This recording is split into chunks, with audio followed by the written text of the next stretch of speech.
Breaking news. With the film is that it's an illusion. And it's an illusion. The featurette's a little bit long. Frames a second. You have the illusion of movement, you have the illusion of space and time. And ILM is concerned with creating that illusion. It's funny, the images that you see on the screen are nothing. These are featurettes. You know, they often can be so, oh wow, that looks really neat. But what's involved is, you know, maybe 40, 50, 60 people working on that thing for weeks and weeks, and then you just think, boy, that's a neat explosion. But what it's taken to These get are that explosions. has been a lot of different talents from a lot of different people. On episode 1, we basically had more freedom than George ever had in the original Star Wars film, and that's really due to digital technology. Up till now, everybody's been constrained by the compromises you have to make because he virtually couldn't build something so big done. You couldn't have such an epic. I'll pause the video and not showing the main menu to the until the web documentaries. To come up with, I just put down on the page, and I said, we'll worry about this later. We went up to the ranch and saw 3,500 storyboards, all pasted up on sheets of foam core. And George took us through all the boards one by one, kind of taking us through the story, giving us a general idea of what was required. And my reaction, just about every board was, well, that's going to be really hard. And before you even have time to think, he's on to the next one, that's another. Oh, there's 2,000 characters in that shot. Yeah. How would... That's the beginning for episode 1 for the documentary. Just blown away. The shooting. The first few meetings were just trying to get a sense of what these might look like and how many characters might be needed or how many models and which direction we were going to go. It was just staggering, the concept. It became pretty clear up front. This is writing shooting. To put it in perspective, a big film has maybe 250 effect shots, and a really monster film like Titanic will have 450, 500. But it was really clear that George was thinking. During the 1995 VHS of A New Hope, Empire Strikes Back, and Return of the Jedi, these are interviews from the beginning with the VHS. Could any effects house do that? From the get-go, we saw we were going to have to branch out in all directions and use all of the arrows and arrows for So in cases like the pod race hangar, we shot a number of the full-size pod racer engines in a stage in Leeds. Yeah, these are music of playing a duel of fates. To try and make sure that we had all the pieces we needed to put the shot together later. Turn up a volume. Lots of computers, lots of wires, and lots of guys punched over these machines. I thought, well, I know they have to do with the film. Liam Neeson as the Qui-Gon Jinn. The oldest of the old techniques, miniatures and matte paintings. Yeah. And we used the newest of the new. These are movie makers. We wrote a lot of new software on the show to be able to do some of these shots. You know, these guys over here are building this wonderful model. 5 people building a model for 3 weeks that then goes to a pyrotechnic guy, and there's a camera crew shooting it, and they blow that thing up. Hey, roll camera.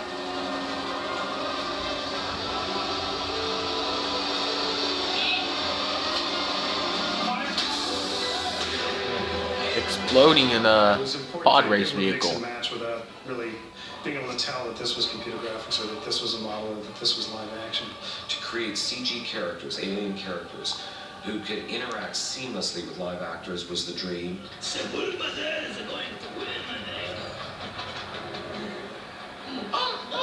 In terms of Jar Jar's performance, it really all started with Ahmed. And Jar Jar says, "Oh no!" Scene with the actors, so I blocked it out and I directed the actors and Ahmed the way I wanted the scene to be played.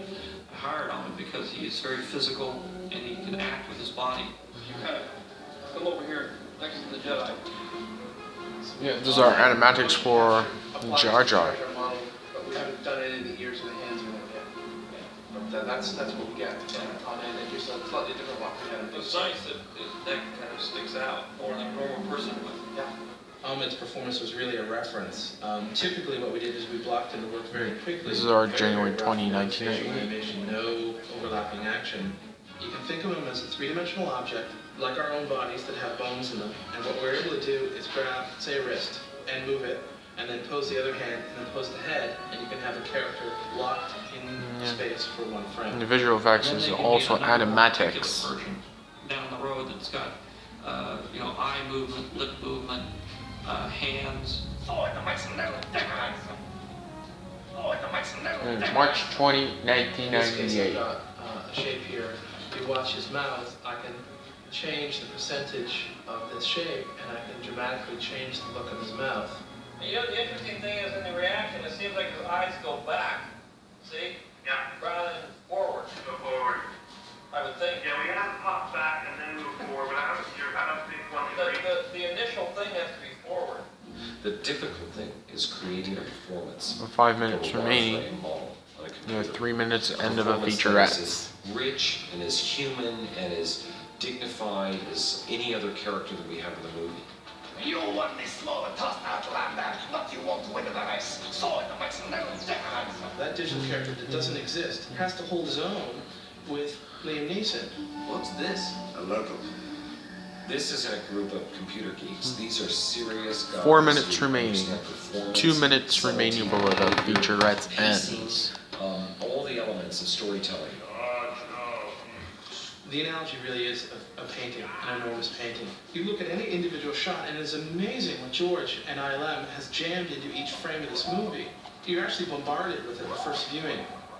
There's one shot that I just love. It's a helicopter Yeah, shot. Naboo has a Establishing the forest. city. It's way too short for me. I've seen it 25 times. I still can't see everything I want to see. The biggest challenge is producing the volume of effects and keeping the quality level up. It was like building Venice. To build a city, a classical Renaissance city of the future, of the past, it was fabulous. Any show that we do, typically there's a couple aspects of it. There's something that hasn't been done before. And on this show, there were probably 2 Alright, dozen. 1 minute remaining. So dealing with fabric simulation and how the cloth folds and how it reacts to the movement. Extremely dense, complex scenes with hundreds or thousands of characters. Synthetic terrain generation. The pod race is an incredible accomplishment. Virtually everything, the sky, the terrain, the pod, the engines, and the digital characters, the CG alien These are characters digital who actually fly the characters. machines, are completely created by a group of artists. Nothing like that has ever been attempted before. With the synthetic way that we're doing these, we can really give the emotion to the scene that is appropriate for the film. You have to see the film 2 or 3 times, it's so dense. There's so many different things that are going on in each frame. There's an old cliche that says the best compliment you could ever get is that nobody knew there were effects in the picture. I'm not sure I agree with that. I mean, I also really like working on the really bold stuff, like racing through the desert at 600 miles an hour and things crashing and exploding. 2 minutes remaining. There's nothing like, 4,000 guns fighting 4,000 droids. That's just really neat. A lot of people were very, very nervous in the beginning of this, but everybody has come through in the most amazing way. He's been waiting for 20 years to fold everything ILM has learned back into episode 1. And action! It's a beautiful thing to witness and watch.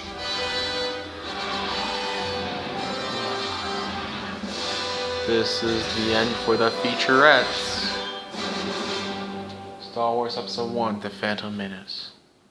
Alright, next up, doing the featurettes. Costumes.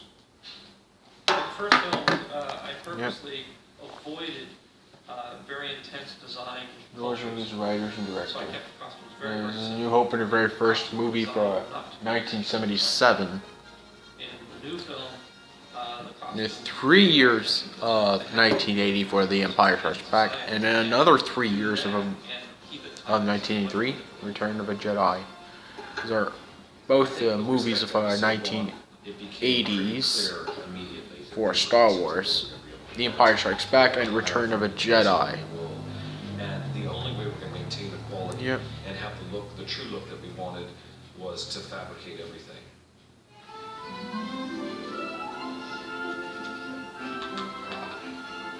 They are making some costumes for the movie for Star Wars Episode 1, The Phantom Menace. Just in the costume department. I think we need well over 1,000 costumes. Costume That's designer. seen everything, hats, helmets, costumes. The fabric's woven, printed, dyed, everything that you could do to a piece of fabric. Okay. I'll see you next part.